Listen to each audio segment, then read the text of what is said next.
Okay, let's start. We started a new project. It's called Move Test. I already saved it once. This is my map structure where I put in the PSD files, my finished images I made from my PSDs, the visual files, so the panoramas, and as I already saved it, I call it Move Test, as you can see here. And when I load that one, I get this part of the new tour. When you load a button, as I will show you here, it always tries to put it on. It always puts it on scalable, alignment center, and as alignment center, and you can change it however you want. Here is now is it static. If we put it off static, it's moving with the panorama. Okay, throw away this one, because that's not the one we're going to use. As you can see, you can just, this is my Explorer, and you can just throw them in. There it is.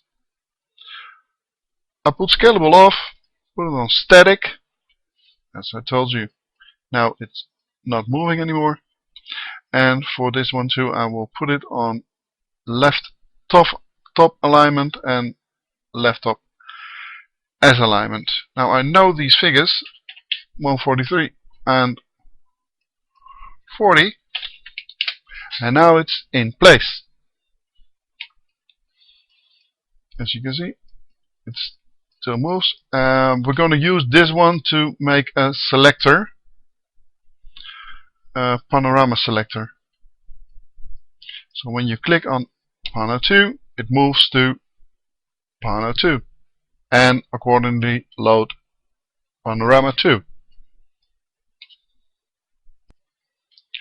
What I always try to do is name everything properly. So Panorama 1, as you can see here, is button Pano 1. So I can always find inside flashificator what the button itself is. As you can see, for the Pano selector, I did not do that yet. It's called hotspot 15. But when I fill in Pano selector button, you can see it changes here into that. So now that's also the right name. Okay. Okay, let's make a function. For example, I want to move the Pano selector to Panorama 2. What you do is go to functions. It's already selected Pano button 2 because I clicked on it. Make another function, record, and now I go to the Pano selector button, go to hotspot, and fill in the right figures. In this, it's 80. Go back to function, stop the recording, and on click. I do not want to generate a reverse. Click on this one because I want to give it a timing. You see here the timing in milliseconds. So let's say 400. Finish. And now I did something wrong, because normally I think that's because I'm in a hurry right now. Normally I would give it a name. Move Pano 2. Finish. And now I go back to button Pano 2. On click. And I attach the function to the button. Now when I click on that, it moves to the right place. I can do the same for Panorama 1, 3, 4, 5, 6, 7, 8, and then it will move to the right point. Okay, let's move on. I told you in the previous episode that we can move the button selector to the panoramas. I already did a few. I will show you. Here are a couple of functions from the movement. So when I click on pano 3, it moves to pano 3, pano 1, and pano 5. Pano 6, 7, and 8 I didn't do yet. We're going to do that right now.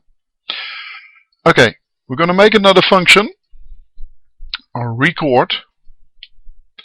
Go to the pano selector, go back to hotspots, and then I fill in the right numbers, and that is 240. Now it's on the right place. Go back to functions. You see it moves back. I will call it move selector pano 6. Now it's got the right name. Click on pano selector. I want to change the time in milliseconds. Hi Thomas. Put it on 400 again. Finish.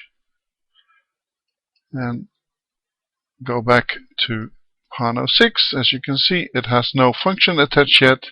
And here you see the move selector pano 6, which we need. Put on, click here.